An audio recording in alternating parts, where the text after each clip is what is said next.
Nuriman. Nuriman. Sokuş. Ahırı bir-birini jerini sundurub yorlandı oğan aram tapsa. İşkana qeyrında soqaşmalar.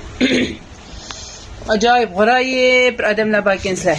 Tuniganliqi Şinjan Yotuza degan xonim men bilan sapiribdi desam, men usti bishim nimaynatchilik sapiribdi desam, nurg'unlar yaxshi tilaklarni pul degan bilan nurg'un odamlar til haqoratlab bil boqolmaydigan odam qo'ng'aqsanmamdi yo'q haqdan birini talab qiljayu debsizlar. Men boqolmaydigan ish yo'q, boqolgan ishni yapib yiqyapman. Bu Şinjan Yotuza degan xonim bir manglik qilgan yordam emas bu. Mendekten netisiga yordam qiladi. Hem onun üstüne o xanım özü gap qilib, "Mana bir müşteriniz birini sapiray" debdi. Yaxshi ko'ngli bilan rahmat dedim, bek memnun buldum. Sapadi. Ahmet. Sina bir bir qolay deydi. Ahmetni bir qolay deydi.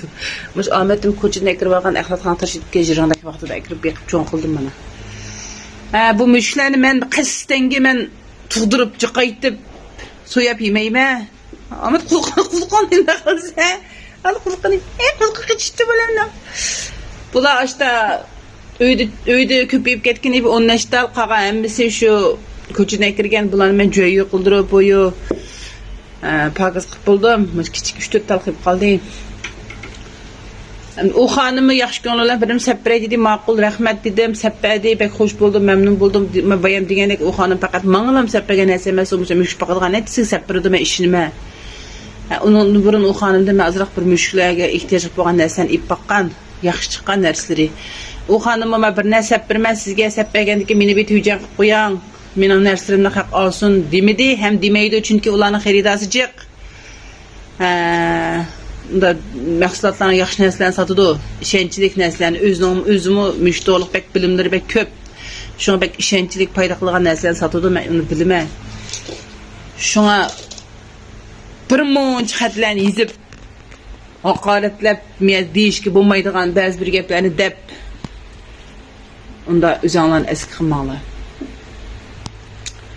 Men shu ba'zi odamlarning o'sha nacharligidan insonlarniki mush hayvon baqqan ayol. Bulan beqishki maqsadmi, muddaomi boshqa narsa emas, men faqat ichim og'rib bularga. Omroqligimdan beqiyotman. Haddan ziyod bek omroq men ichim og'riydi.